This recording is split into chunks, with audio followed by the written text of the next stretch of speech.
Hey, it's me, Marky Joe, here to entertain you. Yes, it is my show. It exists. I don't know what I'm gonna do with it. Yeah. Alright, fuck it. No script this time. Let's fucking go. Boop.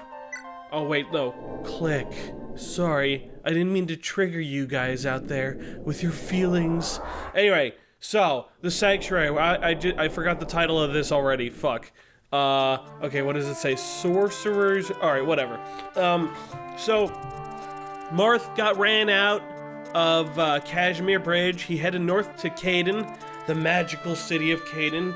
Magical being highly subjective here, considering it is in fact the fucking desert. But yeah, like, actually right here, it talks about some interesting lore that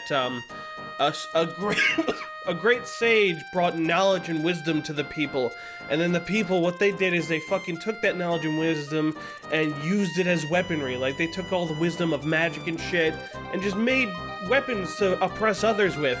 And it is said that that guy was Gato, who brought people... He's kind of like a Prometheus figure in a way. He brought people fire and life magic, you know? But yeah, there's certain magic that cannot be created because people don't know how to, like, fully harness the power of magic, so they need the orbs and shit.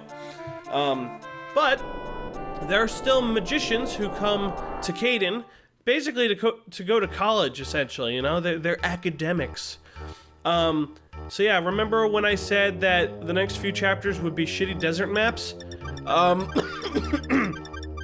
I lied, because this is actually a really good desert map in my opinion.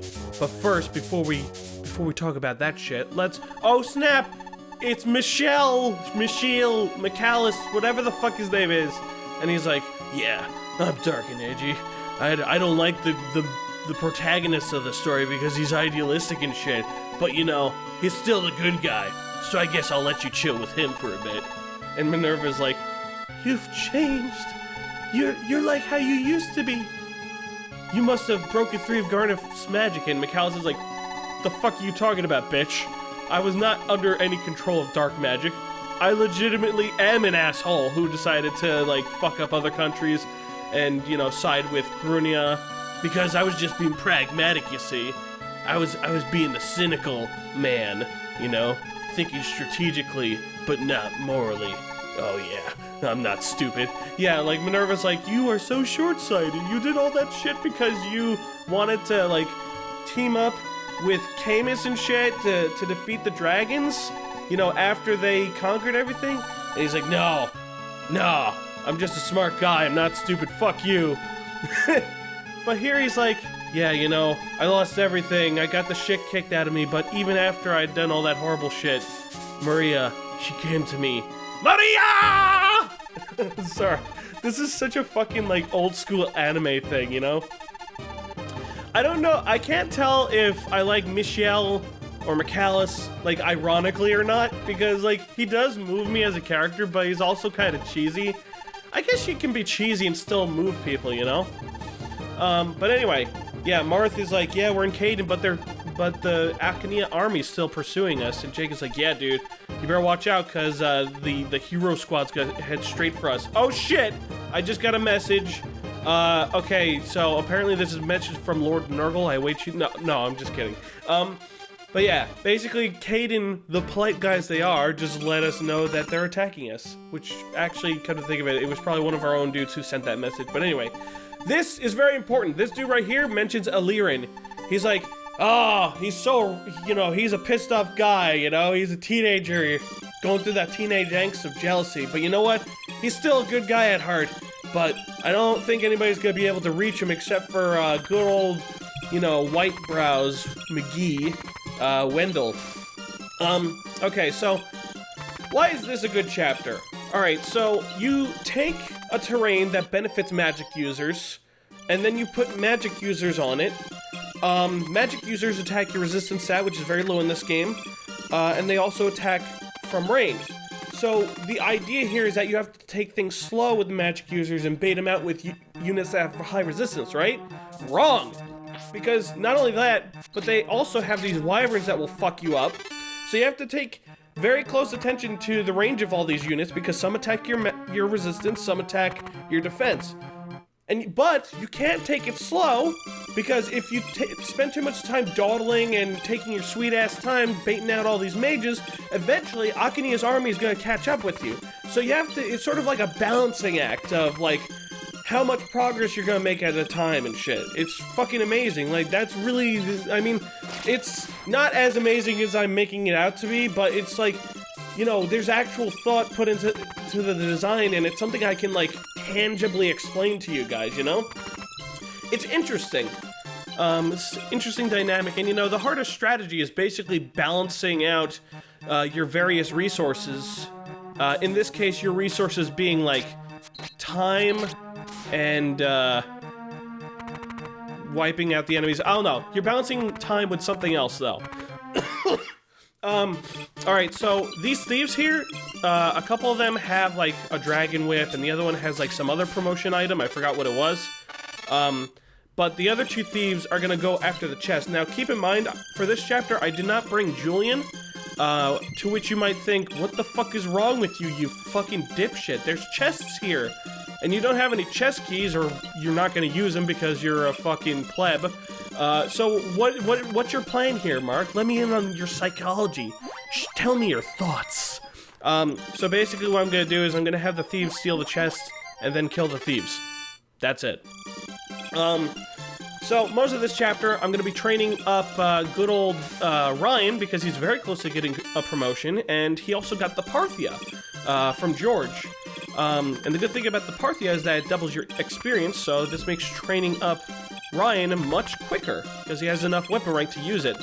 So by the end of this chapter, well, actually a couple turns in, rather, you're gonna see me bring him up to snuff with a promotion, which, by the way, holy fuck, the promotion gains that snipers get in this game are insane. Like, they get +5 speed, and like +4 something else, +3 resistance, like, they just get all sorts of crazy stats, and even better is that they lose all those, like, movement penalties that archers get in this game, so they have, like, almost as good, they have, like, around the same, like, good movement as, like, heroes and shit. So, like, all their weaknesses get covered up except for their poor enemy phase. And holy shit, when you guys see Ryan's stats, you're gonna be like, what the fuck? A sniper should not have stats that good. This is fucking Fire Emblem! But let me tell you something, dude. This may be Fire Emblem, but it's Fire Emblem 3. And Fire Emblem 3 doesn't give a shit what you think. It's like the B-movie script. Alright. Anyway, as you can see, I brought Bantu, despite what I said in the previous video, like, I'm not gonna use him. But, you know, as I was doing this commentary, I was like, you know what, I'm gonna use him. Just to contradict myself, because I'm a very fickle person. I'm open-minded. I'm ready to reconsider my my values and opinions on things. Thankfully, by using him in this video, I confirmed my opinion that he's a piece of shit that sucks and there's no reason to use him. Well, okay. There are some reasons to use him. For one, he ignores defense resistance, and he also has 1-2 range with his fire breath. So he has some uses, but the thing is that in this game, enemies generally don't have, like, strong, like, 1-2 range options. And most of the time, like, it's perfectly okay to attack with just, like, 1 range attacks and shit. And we already have units that do that job, but better than good old Bantu, you know? So, he's more or less a unit that I'm willing to bench. But hey, he's a good filler unit. Okay, so anyway, what else do I gotta talk about here? This is the part where I immediately regret not having a script prepared for this shit, but, yeah, I'm also training up Yubello. Yubello is painfully underleveled. After every single level up, I excitedly check his stats, like, ooh, what did he get? And, you know, Yubello has he has a great strength growth, quote-unquote, but I decided to give him, like, all the, like, strength boosting star shards to make that go up faster, because really he needs that up fast and soon, because we're gonna be dealing with enemies that he and other magic users are very much meant to deal with. Alright, here we go. Yeah, so more mages. I used Wendell here. I didn't arm him with any weaponry, because I just wanted to use him to bait out the mages rather than actually fight them, because I wanted to feed kills to my other units. Mages aren't really worth more experience than other units, but oh shit! What the fuck is this? Oh, it's Minerva! So yeah, she's all like, Michelle, he rescued me. Senpai rescued me! And he's like, Marth's like, whoa, holy fuck. I guess Michaelis has had a change of heart. And, you know, Minerva's like, you know, Maria changed his heart. Maria's a gentle heart, unlike me. And, you know, that seems kind of self-deprecating. I think Minerva, you should give yourself more credit. You're only concerned about your country and shit. But yeah, Marth's like, yeah, about your country, I have it on the process of reconstruction. Marth is a very good planner, you see. And he says some fucking, like, let's save the world shit right there. He's like, let's crush Arden's ambitions, you know? That totally sounds like, something you'd hear in, like, a kid's film. Like, back in the fucking 90s. Anyway, we get Ryan and his stupid fucking helmet, and we say goodbye to that, and say hello to awesome green hair and amazing shoulder armor that is gonna weigh him down like holy fuck. But yeah, look at that. Look at the fucking promotion games. That's insane, man. Look what, whoa! Holy shish kebab. Those fucking stats for resistance. Oh man, 4 resistance is pretty good in FE3 though. I'd go as far to say that like almost in no point during the game do we really need a lot of resistance. Like I'd say about like 6 is decent and okay. The unfortunate thing is that the last few chapters in this game are going to be indoors, and all the units with high resistance are mounted units, such as like paladins and Pegasus riders. So it is worth saying that like in the end game you will be painfully low on resistance. So I guess for that purpose, getting higher resistance is important. Unfortunately, I think only one of the star shards actually like significantly boost your resistance growth. So right here, I'm sort of just taking my time. I'm just like, you know, slowly trying to bait out the enemies. I have Doga on watch for the Akania guard, because holy fuck, those guys will fuck your shit up. It's worth noting that, with the Slim Lance, Doga is in fact fast enough to double heroes, which I thought was humorous because he's wearing this big-ass fucking tanky armor that must weigh a ton. That kind of reminds me of the time when I was playing FE7 on Eliwood normal difficulty, like back when I was a kid, and Oswin was so fast that he was doubling Sword Masters, which, that's when you know you're playing an old classic video game, when shit like that can happen, you know? You know, that was one of the things I enjoyed about the older video game systems, is that sometimes you could have, like, logic-defying shit like that, and it always just felt very satisfying, in my opinion. Luckily, FE3 is par for the fucking course with that shit. Anyway, so the boss of this chapter, interestingly enough, he has a swarm tome. There was a boss, there was an enemy in, I think, chapter 6? Yeah, chapter 6, that had a swarm tome as well. This is the first time where the swarm tome becomes a real problem because, I think, actually I don't think it's the boss that has the swarm tome, it's one or two of those bishops, that has it. And, oh, look at that, Akania army, what the fuck? That's some serious business. Look at how neatly organized they are, you know? It's like sort of a hero, sniper pattern. But anyway, the boss. He's got a Balganon tome, he deals a shitload of damage. Despite all this shit, I'm gonna be fighting him with Ubello. And maybe a little bit of, what's her face, Linda. How could I forget her? Damn, she's like my fucking waifu in this game. I decided to get a little, you know, devious, I guess, with the Akania army, because they've been chasing us all over the place, and now I'm thinking to myself, no, you know what, I want some fucking retribution. I want to fuck with these guys, you know?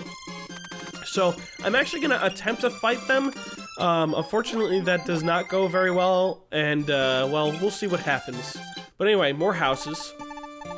If you continue north from here, there's no shops. It's very bad for the economy. Oh, man. I love doing that Jewish voice, man. Making fun of Jews is just so funny for me, even though, you know, I have Jewish ancestors and shit. Oh, no. The voice is amazing to me. I have nothing against Jews, it's just, it's funny. I don't know why I have to defend myself. Anyway. These guys are closing in. They close in super fucking fast. But yeah, so... Oh, another dude. Oh yeah, this guy talks about the Sword Killer. You know the Sword Slayer in FE7? The Sword Killer is basically like that, but it's another sword. It is a really good weapon. I highly recommend it. You know, put it on your fucking wall. And we also have a shop here, to which I opt to buy many silver weapons. But that's not all that I'm gonna buy. The shops also have most of the elemental magic in the game, which is extremely useful because we're gonna have to deal with enemies that are highly weak to like Hellfire and Blizzard, and also to the Shaver Tome, which unfortunately I'm low on, but you know, I got 2 archers. I don't think I'm gonna have much to worry about in that regard. So I just killed the left bishop. That dude was a huge problem because he's the one with the Swarm Tome, I believe. And I don't know why this guy is going all like, Earth, punish him! Balgunan! Which I think is like a fancy way of saying volcano or some shit. Either way, it's fire magic, you know? It's not Earth magic. What are you, fucking... Like, did you... something about airbenders? I don't know. There was a joke in there somewhere, and I just kind of fucking missed it. Oh, yes, he's like, is what we're doing really okay? Man, you have way less certainty than that one thief in Chapter 7 who, like, once you kill him, he's like, murderer! That line always, like, kind of freaked me out a bit. And here's my favorite part of the chapter. The part where I start fucking with the AI so I can bait them into, you know, basically divide them by baiting them and taking advantage of, like, how their AI works. So that I can kill them all, like, individually. So, basically what I'm doing here is I'm checking the like, utmost range of these enemies. So that I can stand just outside of their attack range. That way, they'll, like, walk towards me. Like, you notice these heroes are walking to the left, but some, and the snipers, are heading up north. By doing this, I'm separating them and making them easier to deal with. Here's the thing. We still have Astria to deal with. And he's the dude with the Mercurius sword. And, you know, you could kill him to get the Mercurius sword, but you can also choose to recruit him, which, unfortunately, you can't do until much later in the game, even though you have the character that can fucking recruit him. Yeah, so here's a little spoiler. You can actually recruit Astria with George, but not until the final encounter with Astria.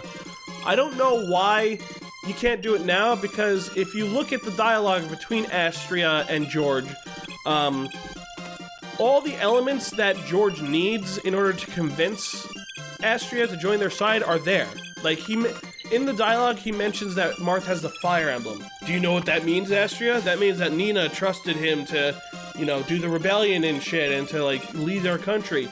And that was enough to convince Astria that, you know, he should join Marth's side. Well, guess what? We have the fucking Fire Emblem right now, so why don't you join us now? Why do you... I guess George needed some time to think about it. Oh, no. Fuck... You know, I praise this game for its story, but as I put it further under scrutiny, I start to realize that I may have romanticized it a bit. But, you know, there's certain parts of the story that don't work, other parts that do, and, you know, you can't expect any story to be perfect, so I guess take it for what it is, you know? Take the good for the bad. Oh, man. Can I fucking get a joint right now? Anyway. Holy fuck, did you see that? Good old Doga can double a hero. Now, you saw in the previous chapter that he was getting doubled by these heroes. I think the reason for that is because he was using a weapon that was way too heavy. I gave him the Slim Lance this time to deal with those heroes, and that seemed to work out much better. But anyway, as my last-ditch attempt to deal with these guys, I just kind of throw everybody at them. The good thing is that Marth is right by the seize point. So if anything goes wrong, or I put my dudes in a bad spot, I can just seize the chapter, which is pretty much what happens. The problem is that these guys aren't aren't in spots that make it ideal for me to like just rain all of my firepower on them. And the problem is that these guys are super fast and they have silver weapons, so they deal a lot of damage, and they will most likely double my units, or at least some of them. So I cannot risk getting up close or like taking a hit from these guys, because they are just way too much to deal with. But for the fuck of it, I decided to attack Astria, and he's like, "You foul traitors, taste the might of my miracle sword." And, well, you know, that pretty much settles that. It's funny how, like, when Marth seizes the throne, suddenly all the enemies just stop acting, you know? You'd think that after this, we'd see what happens afterward, after we seize, like, our dudes just get fucking slaughtered. Anyway, he's worried about Marek! Oh no! Batman! I need someone to review my FE hack. He needs to be someone who won't cut me slack.